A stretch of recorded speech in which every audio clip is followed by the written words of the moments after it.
rapport que le roman noir à la violence est assez simple.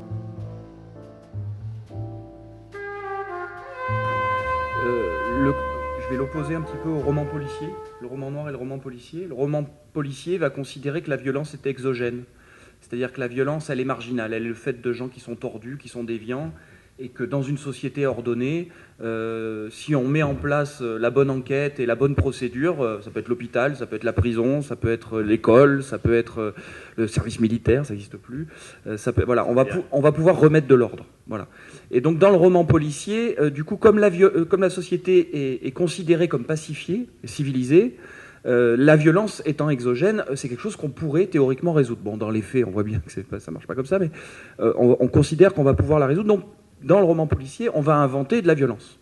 Et donc, on va être obligé peut-être de faire de la surenchère, parce que dans ce monde pacifié et merveilleux, dans les petites sociétés très policées, des romans d'Agatha Christie, des petites choses comme ça, très légères, sympathiques. Alors, il y a un crime horrible, mais malgré tout, voilà, c'est dans un univers assez policé. Mais je crois que l'univers d'Agatha Christie résume bien, même si c'est un peu daté, le roman policier en général, et même y compris ce qu'on appelle aujourd'hui les thrillers. Et donc, on va être obligé de mettre en avant, en exergue, une violence encore plus violente. Donc, il va y avoir des serial killers, il va y avoir des cadavres découpés d'enfants, de femmes, avec des spécificités, enfin des trucs horribles, j'en passe et des meilleurs. Alors que dans le roman noir, lui va considérer qu'on est dans une société violente. Et que la société dans laquelle on est violente, et que la violence, elle est à l'intérieur de la société, que le crime est constitutif de la société. Et donc, du coup, il n'a pas besoin de la mettre en scène, cette violence. Il va simplement... la situation est déjà violente en soi. Donc il va plutôt parler du coup des rapports entre les hommes. Et donc il va peut-être plus insister là-dessus. Et donc le rapport à la violence du roman noir, il me semble que c'est un rapport assez pudique finalement. On a toujours appelé le roman noir depuis Dashiell Hammett. Si vous lisez les romans de Dashiell Hammett, c'est pas particulièrement violent par rapport à ce qu'on peut écrire aujourd'hui dans le roman noir. Mais en fait, le mot violence fait référence à la violence sociale. Et donc, vous allez peut-être trouver un roman de Pascal Dessin d'une certaine manière. En tout cas, je pense, je sais pas, par exemple, au Dernier jour d'un homme, qui est un de mes romans préférés de Pascal. Vous allez peut-être le trouver bien plus violent qu'une série policière type, je sais pas, moi, Les Experts ou des choses comme ça, où on va quand même voir un cadavre sur une table de dissection, où on va entendre parler d'un serial killer qui a tué 3 personnes en les découpant de telle manière, etc. Mais finalement, ça va paraître moins violent, parce que la violence à l'ordre social à la fin. Oui, puis parce que cette violence, elle nous est étrangère. Le serial killer, c'est pas nous. Oui. Enfin, oui, mais en ce moment, ils arrivent à mélanger tous les récits et à nous en créer. Mais bon, voilà. Et donc, du coup, ce rapport à la violence, il est tellement constitutif. Je vais partir d'un exemple. Moi, j'ai travaillé pendant 8 ans pour une entreprise qui s'appelle France Télécom. Je prends toujours l'exemple du téléphone portable. Le téléphone portable, c'est un appareil, a priori, complètement anodin. Sauf que dans le téléphone portable, il y a toute la violence dont parlent tous les romans noirs.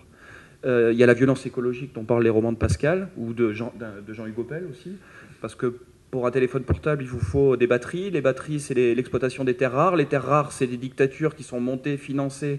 C'est des pays en guerre, c'est des enfants qui bossent dans des mines, etc., etc. Un téléphone portable, c'est des forfaits pas chers. Donc, qui dit forfait pas cher dit une pression salariale dingue. Donc, qui dit des suicides à France Télécom.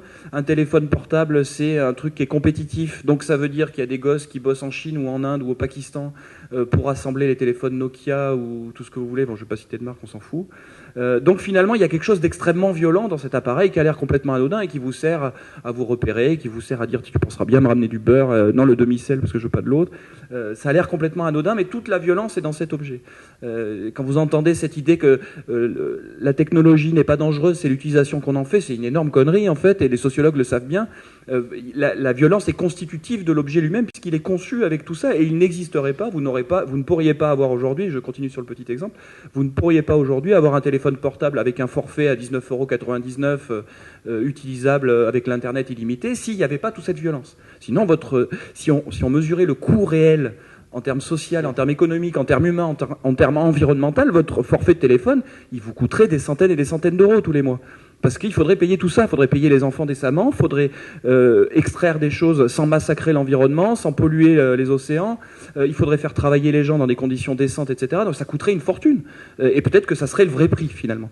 Et donc voilà, je pense que le roman noir, à travers cet exemple, c'est ça. C'est vraiment essayer de nous raconter, de remettre un petit peu les choses à l'endroit. Vous savez, un peu comme dans Ubu, le roi Ubu de Jarry. Je vais aller chercher du bois pendant que tu allumes le feu. Le roman noir, il essaie de d'abord aller chercher le bois et ensuite d'allumer le feu, ce qui semble un petit peu plus logique, de remettre les choses à l'endroit.